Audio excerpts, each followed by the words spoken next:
My name is Maria Sapouna, Senior Lecturer at the University of the West of Scotland, and today I will present on behalf of a team of UWS colleagues our emergent findings from the evaluation of a peer support and peer learning pilot project for doctoral researchers called Research ePALS. So this is a project that launched in June 2020. It's funded by the Vice-Chancellor's Innovation Fund. And the reason why we decided to apply for this funding was that this is a challenging time for doctoral researchers, so we wanted to do something that supported them in the work of supervisors, but also we knew from the latest PGR survey that doctoral researchers were really asking for opportunities to interact with their peers. So this is only part of a wider initiative to provide more of these opportunities for researchers to interact with one another. So for example, before the pandemic, we had organized also a PGR Experience Month. So just to provide a little bit of context for those who don't know much about UWS, it's a multi-campus university which can exacerbate feelings of alienation, especially for people who are not located in the main campus. We have provision across a range of disciplines and a growing number of international students. So what we really wanted to achieve was to provide a forum for doctoral researchers to support each other, learn from each other, and through these social interactions, start to develop a researcher identity. Now, I've mentioned already the term peer learning, and peer learning refers to any two-way reciprocal learning activity that happens among peers. Now, the PhD students' experience usually isn't framed in terms of peer learning, with the exception perhaps of professional doctorates, where some form of collaborative learning usually takes place in the presence of a group facilitator. In 2005, however, Bood and Lee were among the first to make the point that creating a research environment for doctoral researchers should be more about just the provision of institutional learning support, things like the library resources, the labs, other infrastructure. And it should be also about the pedagogical practices that we adopt. And they suggested that peer learning can be a useful frame through which to view researcher education. But since then, this is a concept that is still understudied.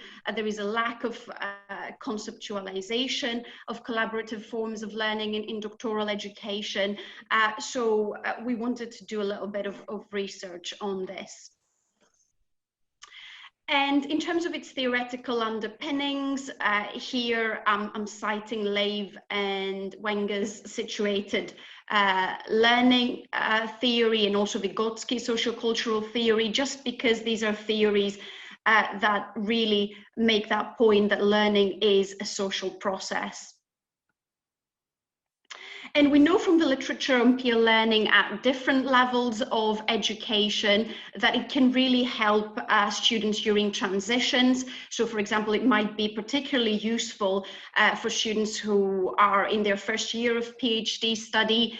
It has been found to help students settle and feel more academically and emotionally secure during transitions, but also it has been found to facilitate learning as hierarchical status differences are removed, and therefore students feel able to share more openly.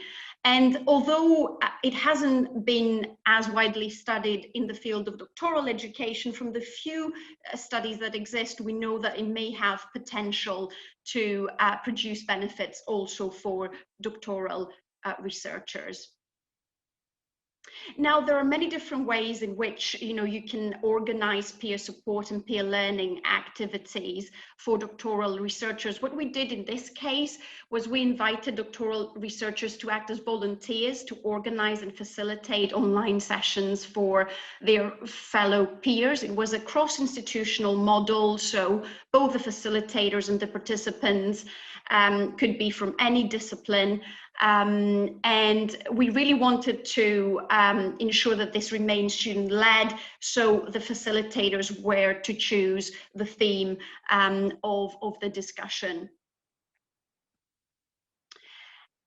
To evaluate the project, we have conducted 2 focus groups with participants so far, a focus group with some of the volunteer facilitators, and we observed also the two of the sessions, the ones that have already taken place. And all of these evaluation activities were led by a doctoral researcher who is working as a researcher for this project. So far, there have been 2 sessions that have taken place via Microsoft Teams.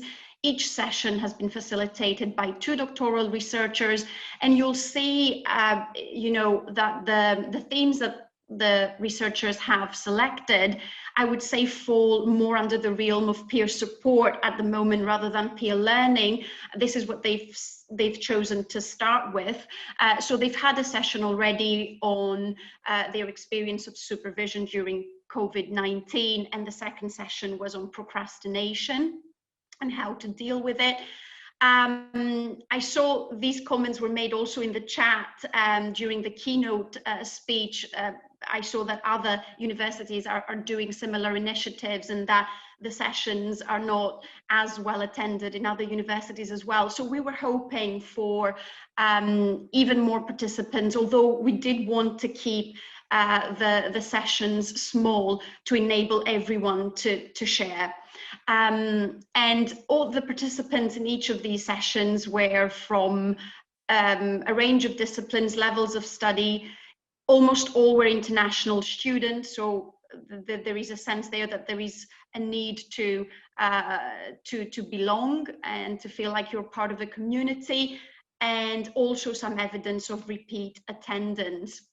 Now, from our own observations, the main point was that we felt that this emphasis on peer learning seemed to add a tone of formality to the sessions. So some of the researcher facilitators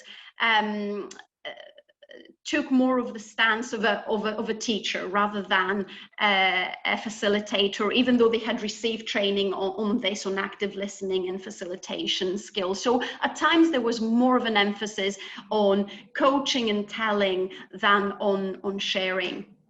So in terms of the themes that are emerging from our data, the first one is becoming part of a community. So students reported that they really felt that need for connection, that they were feeling isolated, and this forum provided an opportunity for them to feel like they are not alone, which was often a quote that they would mention in the focus group discussion.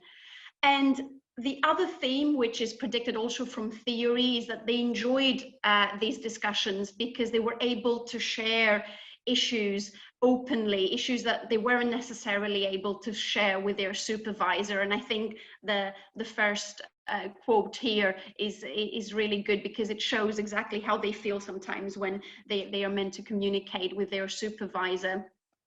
And finally, another theme that we need to investigate further, because it was mentioned by fewer participants, is that someone mentioned that this connection that they felt powered their motivation, and this is something that chimes with previous findings in this literature. So perhaps there is the potential, because people start to feel that, you know, oh, this is not just happening to me, it's normal. They stop demonizing, for example, procrastination in this case, and that gives them the motivation to restart their work.